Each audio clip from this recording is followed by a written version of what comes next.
আমি বন্দাপাৰা আঞ্চলিক higher secondary এওঁলোক ক্লাছ 9ৰ ষ্টুডেণ্ট হয় আৰু মই এগ্ৰিকালচাৰ ট্ৰেইনাৰ হয়। আৰু এওঁলোকে আমি যে আৰম্ভ কৰিছোঁ এই কাল্টিভেশ্যনটো, এইটো অকল এটা প্ৰতিষ্ঠানেই নহয়, ইয়াতে ক্লাছ 9ৰ বহুতো কষ্ট, সিহঁতৰ আশা জড়িত হৈ আছে, সিহঁতৰ সপোন জড়িত হৈ আছে। আৰু সেইকাৰণে মই সিহঁতক কেৱল সপোন দেখুৱাইছোঁ আৰু সিহঁতে সেই সপোনৰ পিছত দৌৰিছে। আৰু এটা কাৰণে বেছি ভাল লাগিছে, সিহঁতে আত্মনিৰ্ভৰশীল হ'বলৈ যেনেদৰে শিকাইছোঁ, সিহঁতেও এই নৱম শ্ৰেণীৰ পৰাই নিজৰ ওপৰত নিজে থিয় দি যাতে থাকিব পাৰে, তেনেকৈ সিহঁতেও ফ'ল' কৰি গৈছে মোক।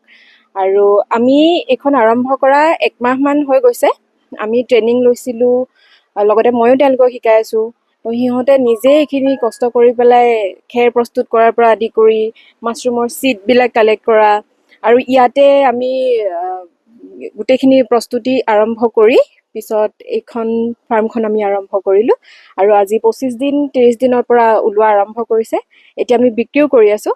এতিয়া আজি প্ৰায় আমাৰ হাৰ্ভেষ্টিং হৈছে 12 কিলোৰ পৰা 15 কিলোমান।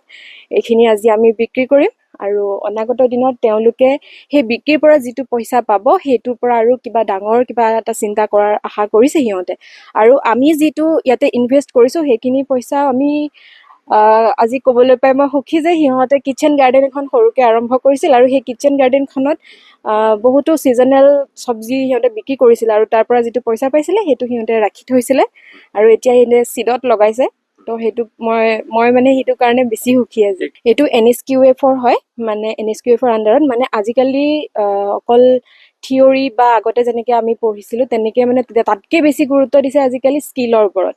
আগতে কেৱল অকল প্ৰশ্ন উত্তৰ মুখস্থ কৰি পৰীক্ষা দিয়াত সীমাবদ্ধ নাথাকি আজিকালি ভাল পদক্ষেপ লৈছে। প্ৰত্যেকখন স্কুলতে স্কিলৰ ছাবজেক্ট ঐচ্ছিক বিষয় হিচাপে থাকে, আৰু আমাৰ বন্দাপাৰা আঞ্চলিক হায়াৰ ছেকেণ্ডেৰী স্কুলতো এগ্ৰিকালচাৰ বিষয়ত ঐচ্ছিক বিষয়টো আছে।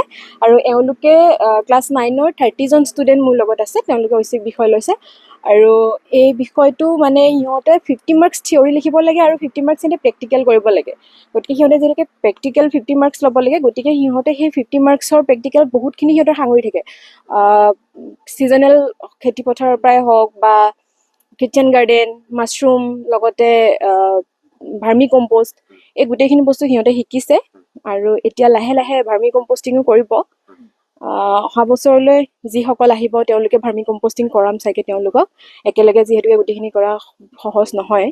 লগতে মই ধন্যবাদ জনাব লাগিব আমাৰ ডাউনটাউন চেৰিটি ট্ৰাষ্টক, তেওঁলোকে আমাক চলাই আছে। গতিকে তেওঁলোকে আমাক বহুতো প্ৰেৰণা যোগাইছে, যাৰ কাৰণে আজি আমি এইখিনি কৰিব পাৰিছোঁ। সিহঁত মানে কি, গাখীৰতে মহৰ খুঁটি নিচিনা। এইখিনি জেগাখিনি বিশেষকৈ যিহেতুকে খেতি প্ৰধান জেগা, তেওঁলোকে সৰুৰ পৰাই খেতিৰ ওপৰতে ডাঙৰ হৈছে। যেতিয়া সিহঁতে মানে বৈজ্ঞানিক পদ্ধতিৰে এতিয়া নতুনকৈ খেতিবিলাক শিকিছে, সিহঁত মানে বেছি আগ্ৰহী হ'বলৈ ধৰিছে। আৰু এতিয়া মাছৰুম ফাৰ্মখন যেনেকৈ আমি ইয়াতে আৰম্ভ কৰি মই দেখাইহে দিছোঁ সিহঁতে ঘৰত নতুনকৈ কৰা আৰম্ভ কৰিছে। ইয়াতে বহুত কেইজনে বৰ্তমান সময়ত মোতকৈও আগতে সিহঁতে এতিয়া চেল কৰি আছে। সিহঁতৰ পৰাহে মই কাষ্টমাৰ পাইছোঁ, সিহঁতে চেল কৰিছে। আৰু সিহঁতৰ প্ৰায় 10জন মানৰ 10খনমান ফাৰ্ম মানে ষ্টাৰ্ট হৈছেই।